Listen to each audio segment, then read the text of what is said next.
Hello दोस्तों, यहाँ आपका पहला क्वेश्चन आ गया कि आपका द्विदलीय पद्धति कहाँ पाई जाती है।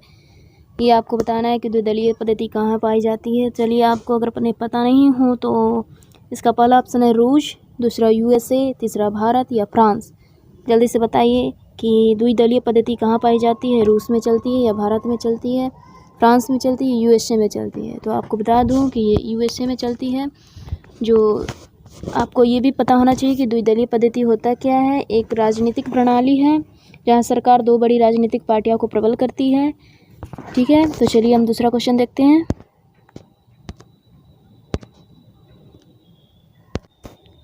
दूसरा क्वेश्चन ये है कि रानी की भाव में अधिकांश मूर्तियाँ किसकी भक्ति में हैं। रानी की भाव में अधिकांश मूर्तियाँ किसकी भक्ति में हैं। पहला आपका ऑप्शन है शिवा, दूसरा गणेश, तीसरा महावीर और चौथा विष्णु। तो आपको आंसर देना है कि रानी की भाव कहाँ है, किस राज्य में है। ये है गुजरात में पड़ती है। ठीक है, और ये विष्णु भक्ति में है। ये किस में है, विष्णु भक्ति में है। ठीक है, तो चलिए अब हम आगे तीसरी क्वेश्चन बनाते हैं। खाली उदर की श्लेष्मा स्तर में पाए जाने वाले वलय क्या है। खाली उदर की श्लेष्मल स्तर में पाए जाने वाले वलय क्या है।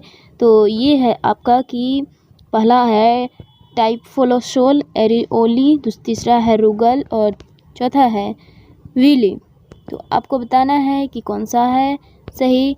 तो मैं बता दूं कि इसका हो जाएगा रुगई। रुगई इसका सही आंसर होगा।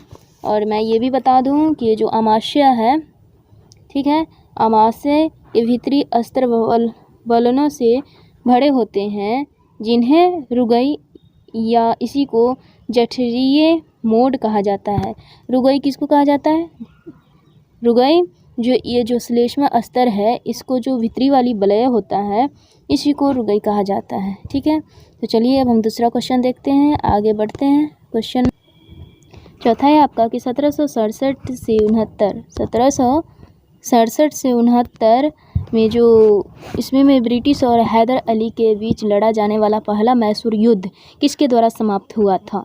तो पहला ऑप्शन है आपका पौंडीचेरी संधि, दूसरा है मद्रास संधि, तीसरा है मैसूर संधि और चौथा है एक्स-ला-चैपल संधि। मतलब किसके बीच में ये युद्ध जो थी वो समाप्त हो गई थी। तो आपका है ये दूसरा ऑप्शन मद्रास संधि। ठीक है, तो चलिए अब हम अगला क्वेश्चन बनाते हैं। ये जो ब्रिटिश सरकार ने कंपनी के कार्यों में हस्तक्षेप किया और 1773 ईस्वी में एक अधिनियम पारित किया, उसका नाम क्या था। ब्रिटिश सरकार एक कंपनी खुली थी, उसके कार्यों में हस्तक्षेप किया था। ठीक है, 1773 ईस्वी में। तो उस अधिनियम को पारित किया था, एक अधिनियम पारित किया था उस समय पे। तो उसका नाम क्या था। पहला ऑप्शन आपको दिया जा रहा है नियामक अधिनियम, दूसरा पिट्स इंडिया अधिनियम, चार्टर अधिनियम और कंपनी अधिनियम। तो आपका क्या आंसर होना चाहिए। आपका आंसर क्या होना चाहिए, नियामक अधिनियम। नियामक अधिनियम। ओके। शेरशाह ने किस युद्ध में हुमायूं को पराजित किया था और गौड़ पर कब्जा कर लिया। शेरशाह ने किस युद्ध में हुमायूं को पराजित किया था और गौड़ पर कब्जा कर लिया। इसका आपका पहला ऑप्शन है कि 1529 ईस्वी में घाघरा में और 1539 ईस्वी में चौसा में और 1526 ईस्वी में पानीपत में, 1527 ईस्वी में खांडवा में।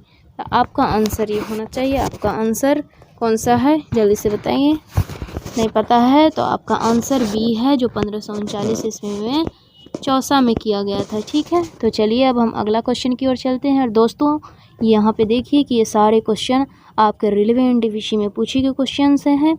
ओके, तो ये सब आप याद रखिए। ओके, तो चलिए अगला क्वेश्चन नंबर 7 पर चलते हैं।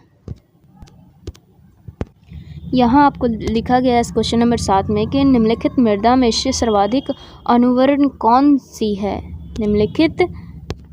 निम्नलिखित मृदा में से सर्वाधिक अनुर्वर कौन सी है। मतलब काली कपास मृदा में सबसे ज़्यादा पाई जाती है, या जलोढ़ मृदा में, या लेटेराइट मृदा में, या पिटमय मृदा में।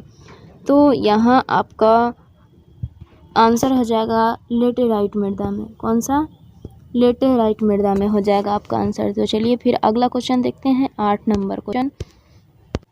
इसमें पूछा जा रहा है कि निम्नलिखित में से विषम मध्य का पता लगाना है कि जो मेल नहीं खाता। ये रीजनिंग का क्वेश्चन है। जो मेल नहीं खाता है उसको पता लगाना है कि स्लेटी पत्थर है, संगमरमर है, चूना पत्थर है, बलुआ पत्थर है। देखिए स्लेटी पत्थर भी है, चूना पत्थर भी है, बलुआ पत्थर भी है, सब क्या है? पत्थर है। क्या संगमरमर क्या है? इसमें क्या हो जाएगा? संगमरमर क्या है? 8। ये है अलग है एक, इसके लिए ये विषम पद हो गया। ये तीनों जो है समानता हुआ लेकिन ये विषम है, इसलिए इसको अलग किया गया और ये आपका आंसर हो गया। ओके, तो चलिए फिर अगला क्वेश्चन देखते हैं।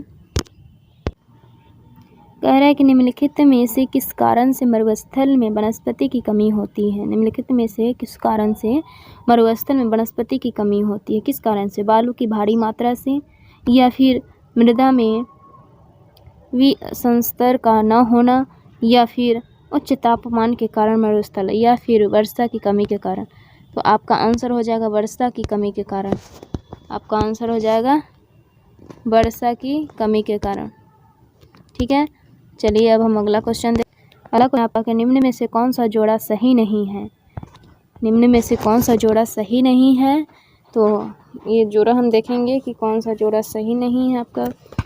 खादर सुस्तरी मृदा, पोडजोल सुस्तरी मृदा, चेस्टनट सुस्तरी मृदा और वांगर असुस्तरी मृदा। मतलब कौन सा? सुस्तरी मृदा कहे तो यहाँ पे एक चीज़ आप देख रहे हैं कि खादर और वांगर जो है, खादर और वांगर जो है जलोढ़ मृदा है, एक खास क्षेत्र में पाई जाने वाली मृदा है।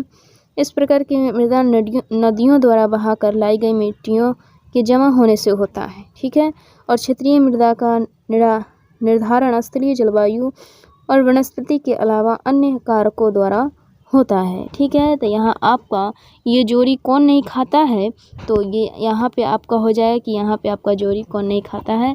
आपका आंसर हो जाएगा 10 का ए। ठीक है, जो खादर है वो। चलिए दोस्तों, तो आपको इतना चीज़ें समझ में आई होगी और मैं उम्मीद करती हूँ कि ये क्वेश्चन आपके एग्ज़ाम में सहयोग करेंगे और धन्यवाद देती हूँ कि आपने अपना कीमती समय निकाल के मेरा ये वीडियो आप तक पहुँची और आप देखें इसको।